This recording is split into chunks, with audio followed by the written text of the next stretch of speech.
Hi, my name's Yggy and I'll be doing a poem by Annie DeFranco called Self-Evident. Yes, us people are just poems. We're 90% metaphor, with the leanness of meaning approaching hyperdistillation. And once upon a time we were moonshine, rushing down the throat of a giraffe. Yes, rushing down the long hall despite what the PA announcement says. Rushing down the long stairs with the whiskey of eternity fermented and distilled to 18 minutes, burning down our throats.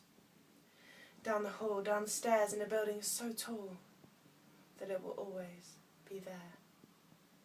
Yes, it's part of a pair. There on the bow of Noah's Ark, the most prestigious couple just kicking back, parked against a perfectly blue sky, on a morning beatific in its Indian summer breeze, on the day that America fell to its knees, after strutting around for a century without saying thank you, please. And the shock was subsonic, and the smoke was deafening between the setup and the punchline, because we were all on time for work that day.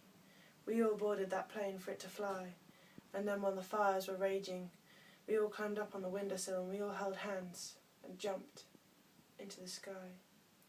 And every borough looked up when it heard the first blast, and every damn action movie was summarily surpassed, and the exodus uptown by foot and motor car looked more like war than anything I've seen so far. So far.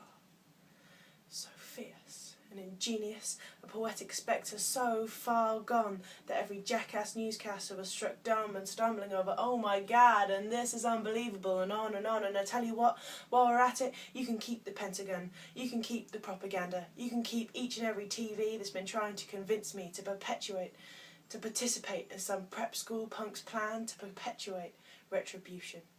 Perpetuate retribution. And even as the blue toxic smoke of our lesson in retribution is still hanging in the air, and there's ash on our shoes, and there's ash in our hair, and there's a fine silt on every mantle from Hell's Kitchen to Brooklyn, and the streets are full of stories, sudden twists and near misses, and soon every open bar is crammed to the rafters with tales of narrowly averted disasters, and the whiskey is flowing like never before, as all over the country folks just shake their heads and pour. So here's a toast to all the folks that live in Afghanistan, Palestine, Iraq, El Salvador. Here's a toast to all the folks living on the Pine Ridge Reservation under the stone-cold gaze of Mount Rushmore. Here's a toast to all those nurses and doctors who daily provide women with a choice, who stand down a threat the size of Oklahoma City just to listen to a young woman's voice.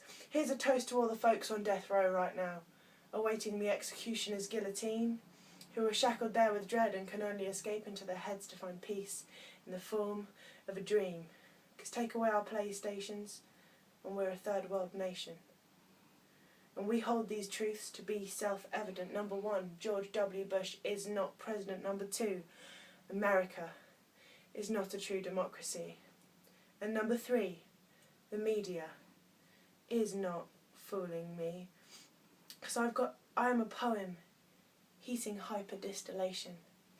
I've got no room for a lie so verbose. I'm looking out over my whole human family, and I'm raising my glass in a toast.